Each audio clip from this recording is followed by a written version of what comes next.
Three. Hi, my name is Ginna, and I am an alcoholic. My sobriety date is March 10th of 1997. And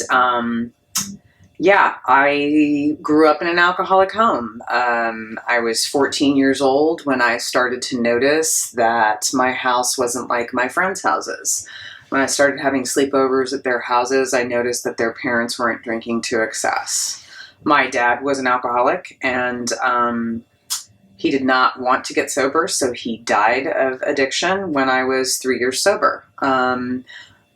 Unfortunately, that can happen. That happens to a lot of people. So did my dad being an alcoholic cause me to be an alcoholic and a drug addict? Absolutely not. Did the fact that I grew up in an alcoholic household cause me to be an alcoholic or a drug addict? Absolutely not. I was very anxious. I was very different. I was the only child that was adopted in my family. I had two older brothers. I was the only girl. My dad had his PhD. My mom had her master's in education. There were a lot of expectations. There was a lot of anxiety producing underlying causes and conditions in my life. But we were all expected to do well. We were expected to never air our dirty laundry, so we didn't talk about our problems.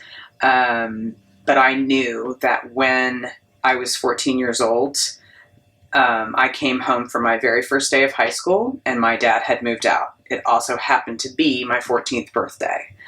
And I knew that something was really wrong. And I went to the principal in my high school, and I said, I think there's something wrong in my house. I'm not sure what to do. I think my dad might be an alcoholic, and I was directed to Al-Anon. It was the first time I'd ever heard of any 12-step programs, and I started going to Al-Anon when I was 14 years old. Now, I wish that I could say that was the only help I ever needed, but what I did was I decided I was going to be different, and I was going to do drugs. I was not going to be like my father, because alcohol had destroyed my household. So I started doing drugs, and I thought that there was nothing wrong with that. I thought that, I felt that ease and comfort, that came with smoking pot or came with, doing other mind-altering substances. There was a sense of camaraderie that I felt with my friends. There was a sense of, the anxiety just kind of slipped away. And I chased that feeling. I chased it for a long time.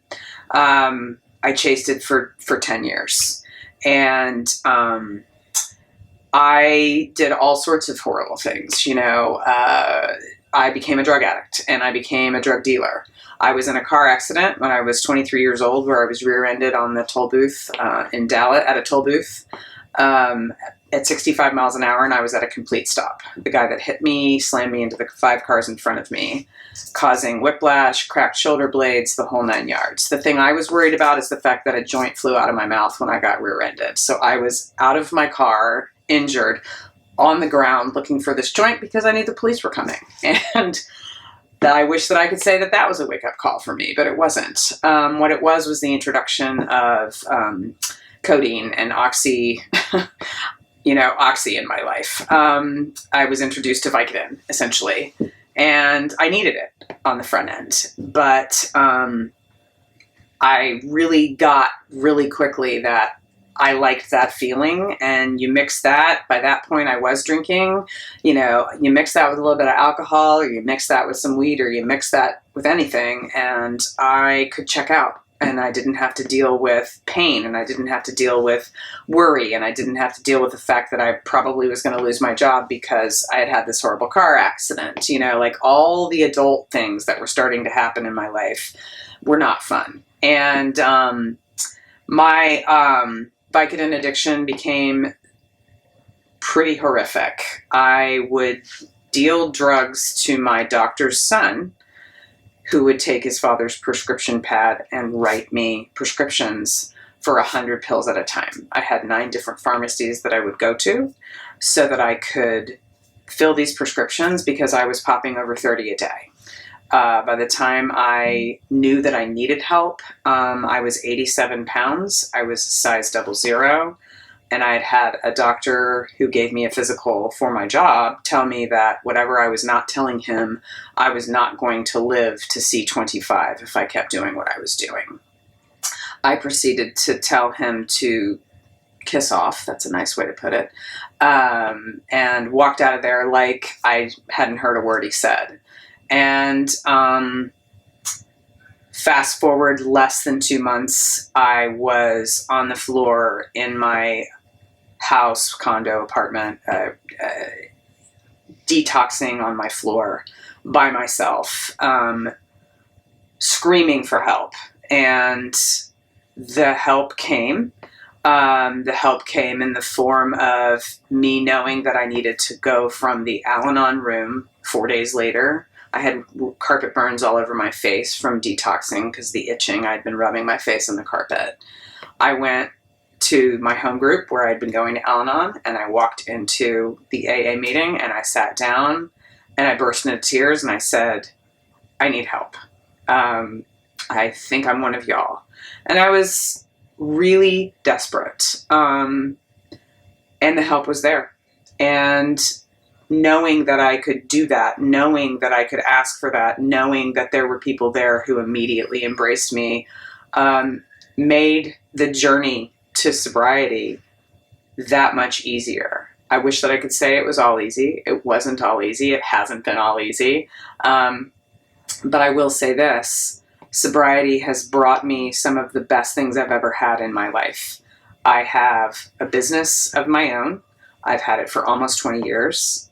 I have 2 amazing kids who are almost 23 and 19 who have never seen me drink or use because they are a product of my sobriety.